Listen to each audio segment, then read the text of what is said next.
Hello friends, welcome to Kalyani சுலகம். நாளைக்கு விநாயகர் சதுர்த்தி. விநாயகருக்கு ரொம்ப ரொம்ப பிடிச்ச பிள்ளையார்பட்டி ஸ்பெஷல் மோதகம் தான் செஞ்சு காமிக்க போகிறேன். வாங்க செய்யலாமா? அதுக்கு முன்னாடி நீங்கள் ஒன்று பண்ணணும். நம்ம சேனலை சப்ஸ்கிரைப் பண்ணிக்கிங்க. பிடிச்சிருந்ததுன்னா லைக் பண்ணுங்கள், கூடவே ஷேர் பண்ணி கமெண்ட் பண்ணுங்கள். இப்போ செய்ய ஸ்டார்ட் பண்ணலாம் வாங்க. பச்சரிசி 1 கப் அளவுக்கு நான் எடுத்திருக்கேன். அந்த பச்சரிசியை நல்லா கழுவிட்டு 1 மணி நேரத்துக்கு ஊற விட்டுக்கிறேன். நல்லா ஊறிடுச்சு அரிசி. இப்போ இதை ஃபேன் காற்றுலையே உலர்த்தி எடுத்துக்கலாம். இப்போ ஸ்டவ் ஆன் பண்ணி ஒரு பேன் வச்சுக்கலாம். நம்ம எந்த கப்பில் அரிசி மெஷர் பண்ணமோ அதே கப்பில் பாதி அளவுக்கு பாசிப்பருப்பை எடுத்துக்கிறேன். இந்த பாசிப்பருப்பை நம்ம இப்போ வறுத்து எடுத்துக்க போகிறோம். சிம்மிலேயே வச்சு வறுத்துக்குங்க. பாசிப்பருப்பினுடைய மனம் நல்லா வரும். அப்போ கரெக்டாக ரெடி ஆகிடுச்சின்னு சொல்லிட்டு அர்த்தம். கூடவே ஒரு 2-3 ஏலக்காவை சேர்த்து வறுத்துக்குங்க. இப்போ பாசிப்பருப்பு வறுபட்டுடுச்சு. அரிசி சேர்த்துக்கலாம். பச்சரிசியை நம்ம ஏற்கனவே ஊற விட்டு கழுவி காய வச்சு எடுத்து வச்சுருக்கோம். அந்த அரிசியையும் இது கூட சேர்த்து லைட்டாக வறுத்துக்கலாம். இந்த பக்குவத்துக்கு வறுத்துக்குங்க. இப்போ ஸ்டவ் ஆஃப் பண்ணிடலாம், கீழே இறக்கி வச்சிடலாம். இது ஆறட்டும். அதுக்குள்ளே நம்ம வெல்லத்தை கரைச்சி எடுத்துக்கலாம். எந்த கப்பில் அரிசி பருப்பு மெஷர் பண்ணமோ அதே கப்பில் நல்ல கோபுரமாக வெல்லம் எடுத்துக்கிறேன். இந்த வெல்லத்தை கொஞ்சமாக தண்ணி சேர்த்து நம்ம கரைச்சிக்கலாம்.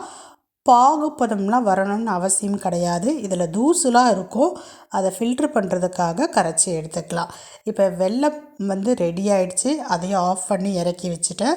நம்ம ஏற்கனவே வறுத்து வச்சுருந்த அரிசி பருப்பை இப்போ மிக்சியில் நல்லா ரவை பக்குவத்துக்கு பொடி பண்ணி எடுத்துகிட்டு வந்துட்டேன். மறுபடியும் பேன் வச்சுக்கலாம். இந்த பேனில் 3 கப் அளவுக்கு தண்ணி சேர்த்துக்கிறேன். எந்த கப்பில் நான் மெஷர் பண்ணணும் எல்லாத்துக்குமே அதே கப்பை தான் நான் பயன்படுத்திக்கிறேன். நீங்களும் இதையே ஃபாலோ பண்ணுங்கள். சூப்பராக வரும் மோதகம். இப்போ தண்ணி சூடான பிறகு ஸ்டவ்வை சிம் பண்ணிக்கிங்க. சிம் பண்ணிவிட்டு அரைச்ச அரிசி பருப்பை சேர்த்துக்குங்க. கூடவே கொஞ்சமாக கல்லுப்பு சேர்த்துக்குங்க. 1 ஸ்பூன் அளவுக்கு நெய் சேர்த்து நல்லா மிக்ஸ் பண்ணிக்கிங்க.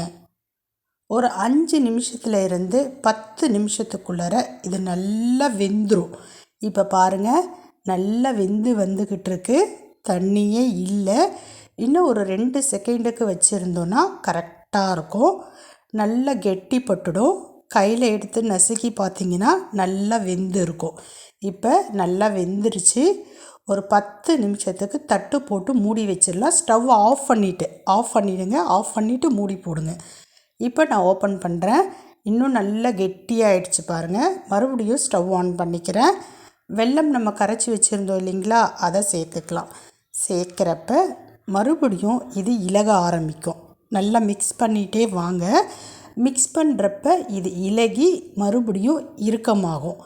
அந்த பக்குவத்துக்கு வரப்போ ஸ்டவ்வை ஆஃப் பண்ணிடலாம். நல்லா இறுகிடுச்சு பாருங்கள். கடைசியாக தேங்காவை துருவி இது கூட சேர்த்துக்கலாம். அவ்வளோதாங்க. மிக்ஸ் பண்ணுங்கள். மிக்ஸ் பண்ணிவிட்டு 10 நிமிஷத்துக்கு அப்படியே விட்டுடுங்க.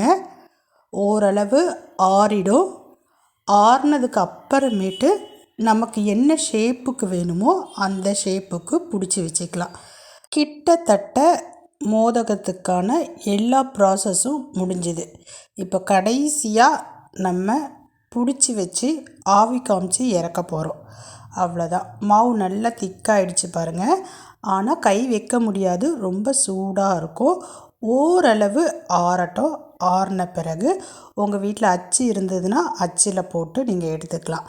இல்லைன்னா கையிலையே கூட ரவுண்ட் ஷேப்லேயோ இல்லைன்னா பிடி கொழுக்கட்டை மாதிரி பிடிச்சோ கூட வச்சிடலாம்.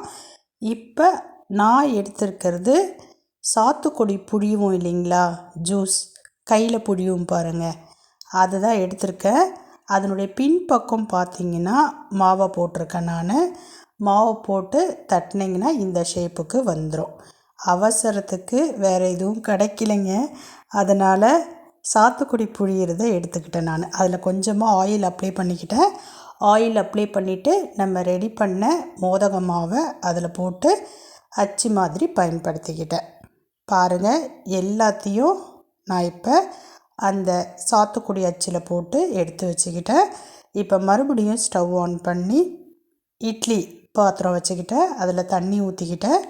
இட்லி தட்டு மேலே ஒரு இலையை போட்டு இப்போ வீடியோவில் காமிச்சிருக்கா மாதிரி வச்சுருக்கேன். இப்போ கடைசியாக நம்ம ரெடி பண்ணி வச்ச மோதகத்தை 1 பை 1 அடுக்கிக்கலாம். ஒன்றோட ஒன்று டச் ஆகாத மாதிரி பார்த்துக்குங்க. இப்போ தட்டு போட்டு மூடிட்டேன். ஒரு 10 நிமிஷத்துக்கு ஸ்லோ ஃப்ளேமில் அப்படியே விட்டுட்டேன். இந்த மாதிரி ஆவி வருங்க சுற்றி.